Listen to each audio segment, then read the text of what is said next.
मी संतोष शिंदे, मी शंतू शिंदे यांची कन्या.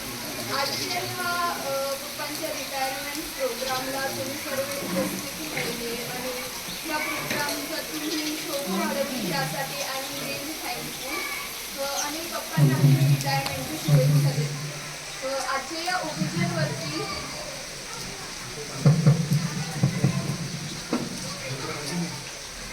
आजच्या या ओकेजनवर मी पप्पांना काही सांगू इच्छिते.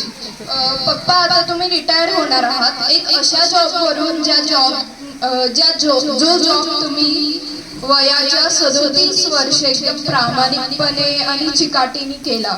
ह्याचमुळे तुम्ही आम्हाला चांगली लाईफ दिली, सर्व गरजा पूर्ण केल्या, नेहमी आमच्या चेहऱ्यावरती हसू ठेवलं आणि आता तुम्ही या जॉबला full and final goodbye बोलणार आहात.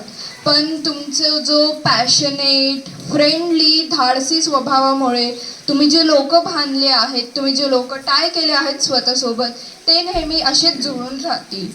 तसं कमाल आहात तुम्ही पप्पा. ना ऊन पाहिला, ना पावसाळा, ना सर्दी, ना गरमी. नेहमी तुम्ही चिकाटीनी, पॅशनेटली हा जॉब करत राहिला. Just not to support our family but to always be there for your people. आणि ह्या कारणामुळे तुम्ही ह्या समाजात एक असं एक्झाम्पल सेट केलं की नोकरी ही पैसे कमवायला नाही तर समाज कल्याणमध्ये काहीतरी योगदान द्यायला करायला हवी. मला आजही आठवतं जेव्हा मी बोरसे काकांच्या घरी थांबून तुम्ही घरी यायची वाट पाहत राहायची आणि जसं तुम्ही आल्या मी अर्धे शूज घालून एका खांद्यावरती अर्धी बॅग लटकून आणि दुसऱ्या हातात स्कूलचं युनिफॉर्म पकडून घरी पळायची. पण आज कळतंय किती इम्पॉर्टंट असतं एका वडिलांची रोज नोकरी करणं. And as it is one of the reason तुम्ही नेहमी आमच्या चेहऱ्यावरती हसू ठेवलं. And trust me, it is not because of the money, पैशांमुळे नाही, पण ह्या जॉबनी जो तुम्हाला एक्सपिरियन्स दिला, जे तुम्हाला लेसन शिकवले, ज्यामुळे तुम्ही एक बेटर पर्सन बनू शकलात. And I will be really grateful. माझं खूप भाग्य असेल की तुमच्या या स्वभावाचा 5% जरी माझ्यात उतरला, I will be really grateful to this universe. तुम्ही अनेक वेळा तुमच्या सर्व ज्या गरजी आहेत, तुमचे स्वमत बाजूला ठेवून नेहमी आमच्यासाठी झडत राहिला. तुमचा जो काही थकवा असेल, हताशपणा असेल, चेहऱ्यावरती न दाखवता तुम्ही आमच्यासाठी चेहऱ्यावरती स्माईल ठेवली. तुम्ही आम्हाला अन्नाचे महत्त्व समजवले, हेल्थ कॉन्शियस बनायला शिकवले आणि कॉन्फिडेंटली आणि धाडसी आणि पॅशनेटली गोष्टी कशा मिळवाव्या हे शिकवलं. तुम्ही आजपर्यंत मला आणि माझ्या दादाला खूप पाठिंबा दिला आहात. तुम्हीही नाही, आईनेही खूप पाठिंबा दिला आहे.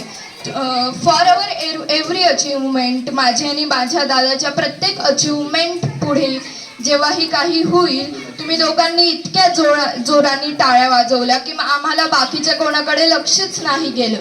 अँड यू नो, लोक बोलतात की अरे तुम्ही तर सोन्याचा चम्मच घेऊन जन्माला आला आहात.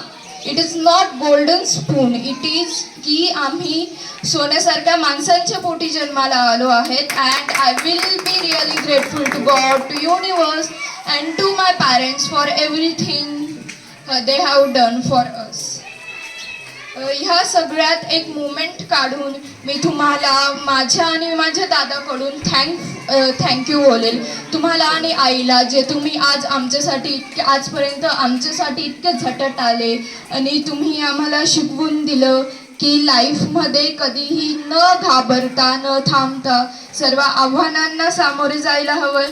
सर्व जे प्रॉब्लेम्स येतील त्यांना न घाबरता आपण सामोरे जायला हवं. आणि आजच्या ह्या ओकेजनवरती मी I will be always grateful for you, always thankful for you for what you done for me in your life, and I'll try my best to reciprocate it. I'll try my best to give you the life which you have gave me all those years. तुम्ही जी मला life दिली, मी त्याहूनही चांगलं आयुष्य तुम्हाला देण्याचा खूप प्रयत्न करेल. आणि ह्याच सर्व विशेषनी मी माझे 2 शब्द संपवते. Thank you and enjoy your retirement.